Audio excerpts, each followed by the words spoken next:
10 years had passed since my mother-in-law became confined to a wheelchair. Regular hospital checkups and physical therapy were routine for her.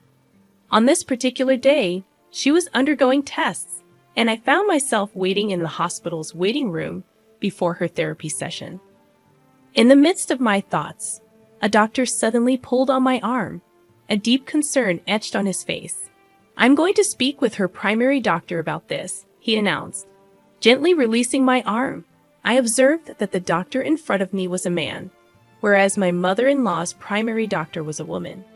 Confused about the need for a doctor who wasn't her primary to discuss her case, I questioned the situation. The male doctor hastily grabbed my hands, realizing my suspicion. "There's something neither your mother-in-law nor her primary doctor should hear. That's why I only want to tell you," he explained. Intrigued, I took a step closer to him. "My name is Julie, a 37-year-old office worker. Recently, I've been working remotely for a small and medium-sized company. However, the doctor's revelation seemed unrelated to my mother-in-law's condition."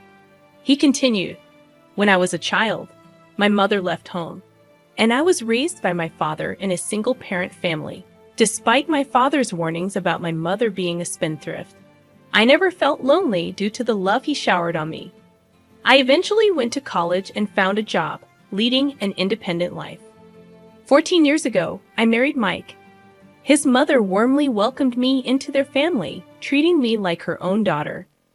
However, tragedy struck when my mother-in-law was involved in a car accident, leaving her wheelchair-bound. Despite various caregivers, her condition deteriorated, and she expressed loneliness, prompting us to move back to care for her temporarily. As my husband and I visited her, she seemed relieved and began to smile. However, when we mentioned returning to work, her demeanor changed, and she didn't allow us to leave. My mother-in-law pleaded with desperation, her voice nearly hysterical. "No, please, both of you don't leave. Don't leave me alone." Attempting to calm her, I assured, "Mike really needs to return to his job, but I'll talk to my company and see if I can stay here a bit longer. I'll come back as often as I can. Just hang in there for me, Julie." With tearful eyes, she implored, "If you can stay, that would be great. Mike, you better come back, okay? I'll be waiting." After losing her husband, she had endured loneliness for a long time. Our sudden notification of departure likely triggered anxiety and confusion. Her weakened state over the past week heightened her fear of facing loneliness. After discussions with my company, I decided to switch to remote work and operate from home temporarily to care for my mother-in-law. However, her aversion to being alone persisted. Even when I worked from home, she clung to me relentlessly. I couldn't let her be seen by my coworkers, and no matter how close we might be, she'd always be waiting where she could see me. It felt like I was under constant surveillance, leading to a growing sense of resentment.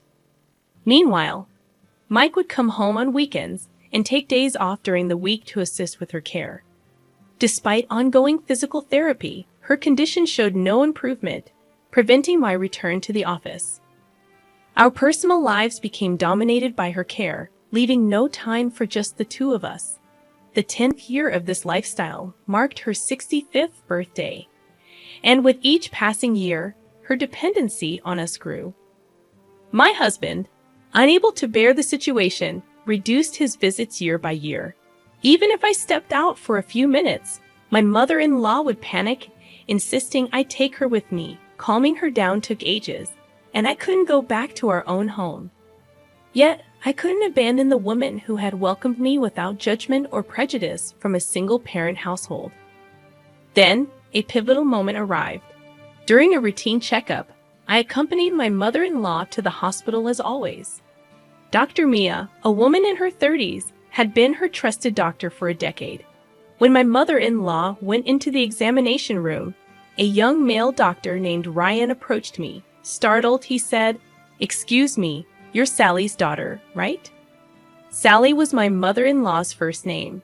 Ryan explained that he recently joined the hospital and worked in the same department as Dr. Mia.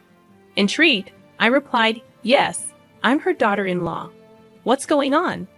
Ryan apologized for the sudden approach and requested a moment to discuss something about my mother-in-law. Curious, I agreed, realizing her appointment probably wasn't over yet. Agreeing to Dr. Ryan's request, he led me to a small private consultation room not far from the examination area. Motioning for me to sit, he took a seat across a small desk, fixing his gaze directly into my eyes. "You're currently living with Sally to take care of her, right?" Dr. Ryan inquired. "Oh yes, that's correct," I replied. I explained that for the past decade, I had been working from my mother-in-law's home while tending to her needs. The increased dependency had left me with little personal time, causing my husband to avoid coming home. Listening intently, Dr. Ryan nodded. I found myself expressing all the frustrations that had built up. Apologizing for the venting, I remarked, "I'm sorry for going on like this." Dr. Ryan reassured, "It's completely all right. Anyway, 10 years, that's quite a commitment." His face turned thoughtful, and then he looked at me with a serious expression. However, before his words could reach me, a scream from my mother-in-law pierced the air. Both Dr. Ryan and I rushed to the examination room, only to witness an unthinkable scene that left me speechless. Dr. Ryan urged, "You should leave that house as soon as possible. Get away from your mother-in-law." Suppressing my anger, I nodded, and without heading to my mother-in-law, I went straight to the police. Despite skepticism, they promised to investigate. I hastily packed my belongings from the house, the disturbing image from the hospital replaying in my mind. An hour later, while still packing, I explained everything to my husband over a call. Numerous calls and messages from my mother-in-law flooded my phone, but I continued to ignore them. In the evening, my husband and the police arrived, and that's when I finally answered a call from my mother-in-law. Angrily, she demanded to know why I had left her behind. With a firm attitude, I informed her, "I realized I don't need to live with you anymore. I'm going back to the house where my husband is." Indignant, my mother-in-law ranted and raved. With a sigh, I responded, "Why don't you just walk back home from the hospital? After all, your legs are fine, so you don't need a wheelchair or care, right?" As I continued explaining, my mother-in-law let out a short scream, conveying her extreme upset. I could vividly imagine her emotional turmoil as I disclosed the revelations I had discovered. I shared with her the unsettling information that Dr. Ryan had conveyed and the first-hand experience of witnessing an unexpected turn of events. Dr. Ryan had revealed that recent tests showed no physical issues with the muscles or nerves in her body. Instead, he speculated that her belief in her inability to walk might be psychological. The power of such beliefs could be formidable, and Dr. Ryan considered both physical and psychological care for her legs. In his efforts to include me as a family member in the care plan, he had called me over. However, it turned out that my presence wasn't necessary. During our conversation, a scream echoed from the examination room, my mother-in-law's. Dr. Ryan and I hurriedly went to check the room, finding her gesturing as if swatting away an insect. To our surprise, it was a false alarm. She had mistaken dust for a bug. In a surreal moment, she picked up the motionless dust and walked to the trash can, revealing that she could walk without the need for a wheelchair or cane, moving with astonishing ease. Dr. Ryan pushed me to the corner of the hallway, and we observed silently as my mother-in-law, seemingly unaware of our presence, calmly returned to her wheelchair. Dr. Mia entered the room, exchanged an envelope with my mother-in-law, and, acting nonchalantly, pushed her wheelchair toward the physical therapy facility. Stunned by the unfolding events, I stood frozen until Dr. Ryan gently shook me out of my daze. He advised me to leave my mother-in-law's house immediately, and I hurriedly packed, desperate to escape this surreal revelation. Throughout my narrative, my mother-in-law remained silent. Finally, with an audible sigh over the phone, she began to speak, perhaps realizing she couldn't evade the truth any longer. Acknowledging the car accident that initially left her wheelchair-bound, She admitted that thanks to treatments, she could walk with the aid of a cane about 5 years after the incident. Listening in disbelief over the speaker, my husband and I were stunned. What puzzled us most was the purpose of the 12 years we had spent caring for her. She expressed her fear that once we discovered she could walk, we would leave her side. Tearfully, she admitted, "Julie, Mike, I couldn't bear that thought.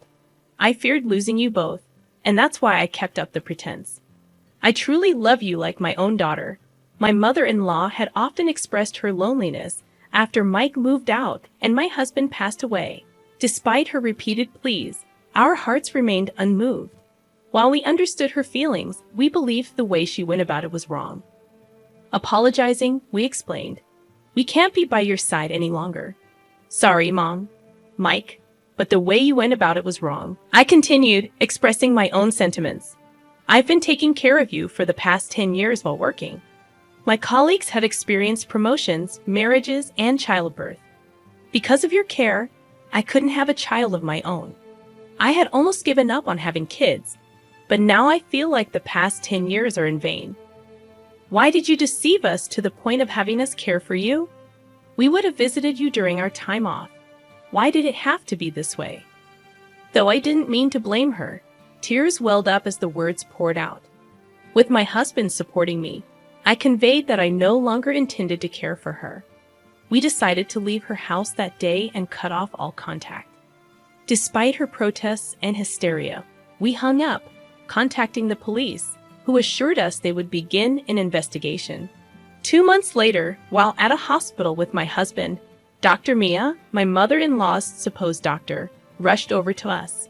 We remembered her with fuller cheeks, but now she looked gaunt and fatigued.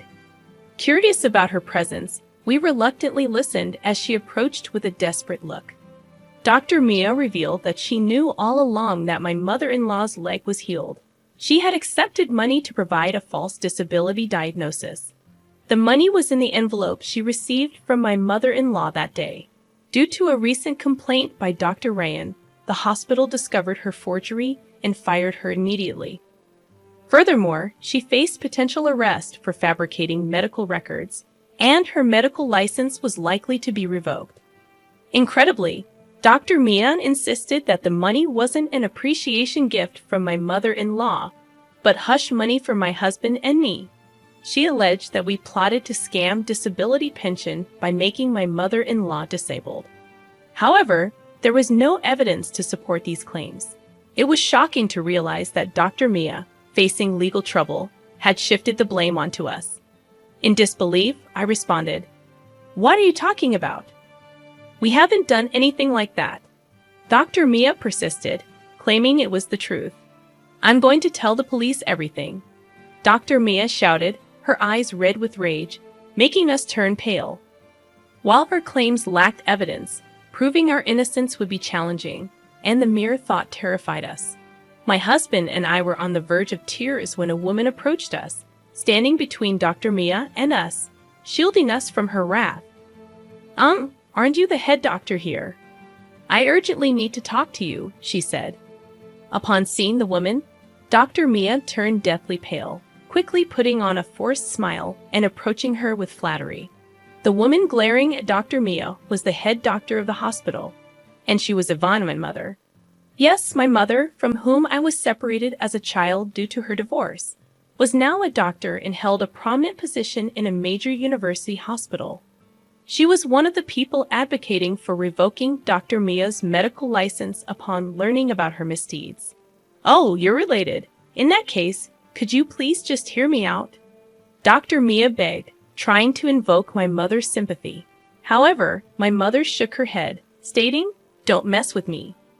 You and Sally have been deceiving the hospital and the authorities for 10 years, keeping my daughters confined at home.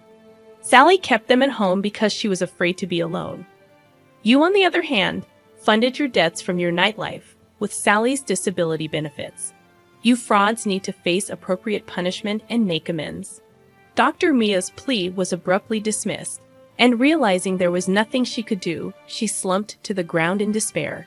Whispers and stares from those around us focused on her, and we couldn't help but watch with indescribable feelings. Suddenly, A strong pull came from behind, startling me. I turned around to find, astonishingly, my mother-in-law standing firmly beside my father. My father angrily shouted at my mother, demanding, "What have you done to Julie?"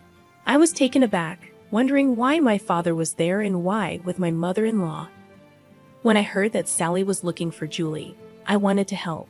"You moved to a place without telling me, and I thought I would meet you if I followed Dr. Mia," my father explained. The reason I hadn't told my father our whereabouts wasn't just because of the family connection between my mother-in-law and him.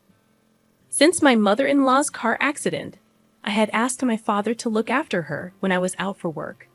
During those times, they became close and started dating secretly behind our backs. I had found out about this last year, suspecting their relationship when I saw them talking closely at my in-laws' house. "Give Julie back. I won't let you take her away," my father yelled at my mother, an intensity I'd never seen before. Brushing off his grip, I shouted, "Stop it. I know all the stories you told me about Mom are lies." My father's face went pale at my revelation. Since the divorce, he had been feeding me lies about my mother to ensure I didn't want to meet her. The stories about her treating him like a slave or leaving him for a younger man were all false. My mother, an accomplished doctor, always had a busy schedule, and my father knew this when they married. However, after I started daycare, his attitude shifted drastically. Blaming her for our lack of family vacations, he decided to divorce her, claiming she wasn't a good mother. On my 4th birthday, my father suddenly took me and left home. In reality, it was him who left, not my mother. Following the divorce settlement, even though my mother had a decent income, she couldn't guarantee time for raising me. My father was nominated to live with me. However, my mother had been sending a substantial amount in child support every month. I didn't know this until I met my mother. Even after becoming a single parent, my father ensured I didn't want to see my mother by portraying her in a negative light with false stories. It seemed that my mother wanted to see me, but most of the time, she was overseas for training or research. She kept sending me letters from overseas that my father kept refusing, hiding the letters. There were times when it seemed they might meet, but something always came up. Either my mother got an emergency call at the hospital, or my father would come up with an excuse to cancel at the last minute. I had been told since I was young that my mother couldn't be reached, or that no one knew where she was. It turned out that was a lie. The reason my father could afford to travel once every 2 months and pay for my high school and college tuition was thanks to the child support money from my mother.